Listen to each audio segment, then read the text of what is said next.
একটি দেশের সার্বভৌমত্ব রক্ষার জন্য তার বিভিন্ন বাহিনী কাজ করে থাকে। জলে, স্থলে কিংবা আকাশে, সব জায়গায় তার বাহিনী কাজ করে। আকাশে প্রতিরক্ষার জন্য কাজ করে থাকে বিমান বাহিনী, স্থলে কাজ করে থাকে সেনাবাহিনী এবং তাদের সাথে আরো কিছু মিলিটারি বাহিনী থাকে।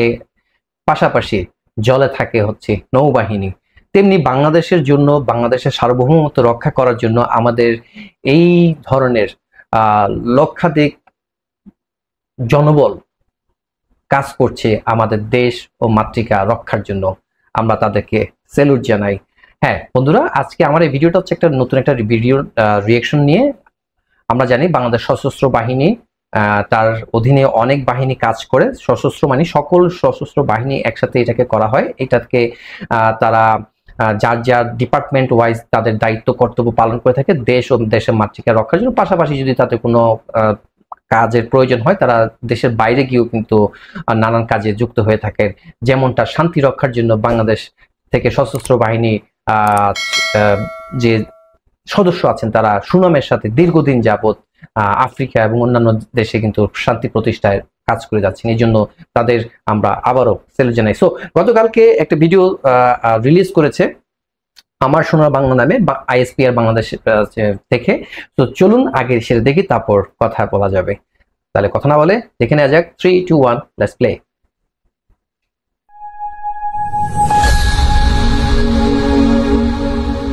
আমরা দেখতে পাচ্ছি আন্তঃসংযোগ বাহিনী থেকে আন্তঃবাহিনী জনসংযোগ পরিদপ্তর আইএসপিআর সংযোজিত।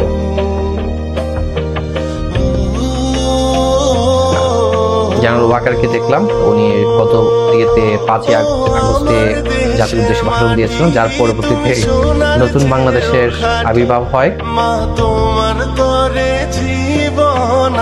দারুণ দারুণ।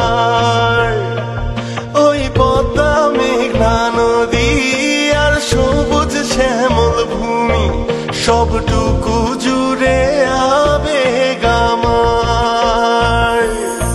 মা তোমার নিরাপত্তাই, মায়ের নিরাপত্তায় তার সন্তানরা কিন্তু কাজ করে, যেটা করছে, যেটা বলছিলাম দেখতে পাচ্ছি। বাচ্চা মরার ভয় নেই আমার সোনার বাংলা, আমি তোমায় ভালোবাসি।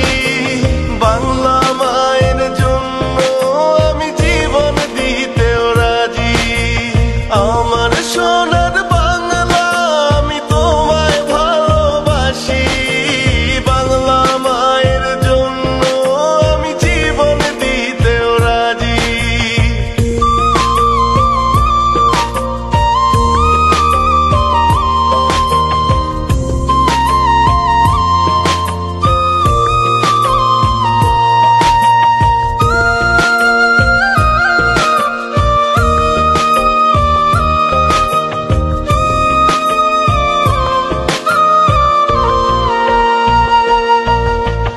আমার মায়ের আগে হো মা আমার মাটি। মা তুমি ভালো থাকলে ভালো থাকে আমার মা।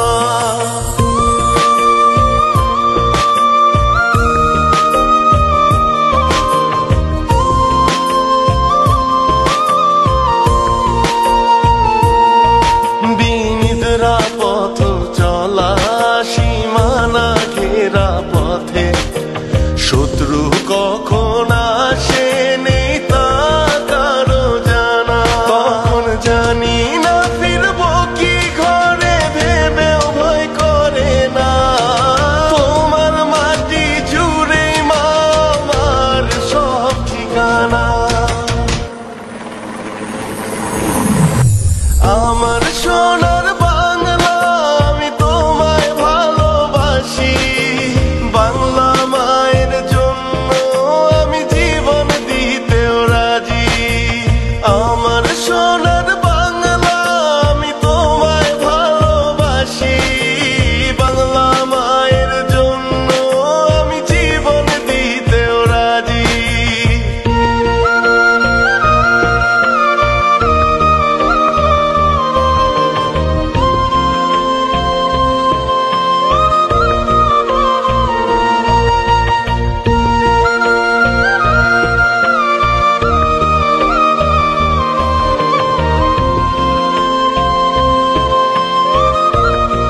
সো এই ধরনের যখন ইমোশনাল সিনগুলো আসে তখন কিন্তু আসলে মুখ দিয়ে কথা বের হতে চায় না, তাই আমি চুপ ছিলাম।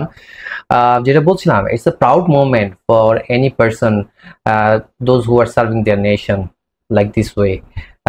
এখন আপনি হয়তোবা আমরা জেনারেল পিপল, আমরা অনেক কিছুই বুঝি, আমরা অনেক কিছুই হয়তোবা ওইভাবে করতে চাইলেও করতে পারি না, বাট তারা কিন্তু সবার আগে বুক চিতিয়ে দেয়। বুক চিতিয়ে দেয় এই কারণে যে যা কিছু হবে আমার উপর দিয়ে যাবে, তারপর আমার দেশের ভাই বোনের উপর যাবে। তো এই যে ঝড় ঝঞ্ঝা, যে কোনো নানান প্রতিকূলতা তারা কিন্তু আগে সামলে নেয়, দেন আমরা সেটার হয়তোবা যদি তারা কোনো ব্যর্থ হন তখন আমরা সেটা ভোগ করি। বাট আল্লাহ রহমতে এখন পর্যন্ত আমরা তাদের সেই যে শিল্ডের যে কাজটা করে তারা, সেটা থেকে এখন পর্যন্ত রক্ষা করেছে আমাদেরকে। আমরা সেইভাবে এখন পর্যন্ত সুস্থ আছি, বেঁচে আছি। নানান রকম, যে আমি বলেছিলাম পিস কিপিং মিশন, তারপর হচ্ছে আফ্রিকার এখানে দেখানো হয়েছে। ইভেন লাস্ট হচ্ছে গত বছর সেপ্টেম্বর, যে জুলাই সেপ্টেম্বর দিকে যখন বন্যাটা হলো, সেই বন্যাটা কিন্তু ফেনী বন্যা নিয়ে আপনারা দেখলেন। আমি নিজেও পার্সোনালি ফেনী বন্যা নিয়ে কাজ করেছি। তো আমরা সবাই কাজ করেছি, বাট সম্মুখ যোদ্ধা যদি বলে থাকে তারা কিন্তু সেই জায়গায় গিয়েছে। আপনি হয়তো অনেক জায়গায় যেতে পারিনি, বাট তারা কিন্তু দেখলেন যে হেলিকপ্টার থেকে খাবার ফেলা হচ্ছে ছাদের মধ্যে। আপনারা যদি কেউ মনে করে থাকেন যে বাংলাদেশে যতগুলো বড় বড় দুর্যোগ এসেছে তার মধ্যে কিন্তু 1991-এ 91 সালে ঘূর্ণিঝড় কিন্তু এপ্রিলের 29 তারিখ, সেটা কিন্তু স্মরণীয় হয়ে থাকবে।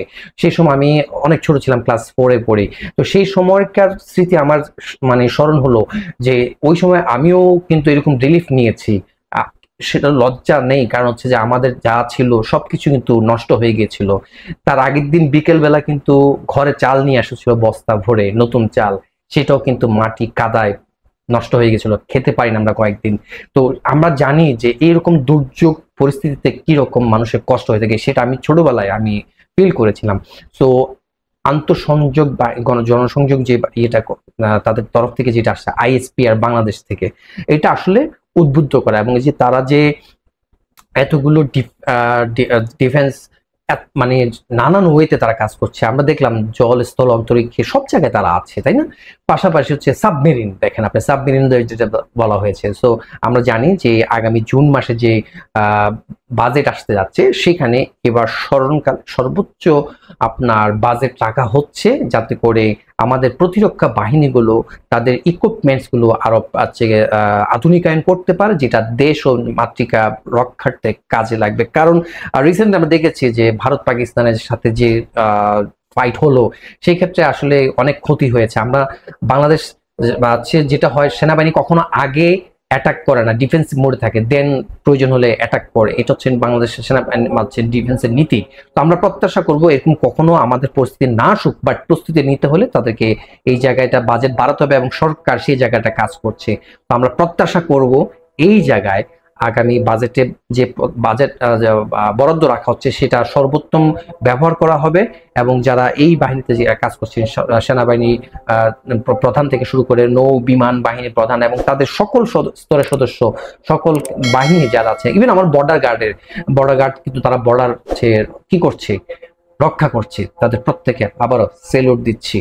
তো আমরা প্রত্যাশা করব তাদের সুস্থতা থাকবে, তারা আমাদেরকে যেভাবে রক্ষা করছে সকল বিপদ আপদ থেকে, সেভাবে সবসময় আমাদের রাখুক, এবং তাদের পরিবার, তাদের পরিজন সবসময় নির্বিঘ্নে থাকুক, নিরাপদে থাকুক, তারাও নিরাপদে থাকুক। তাহলে আমরা একটি সমৃদ্ধশালী দেশ হিসেবে গড়ে উঠতে পারবো।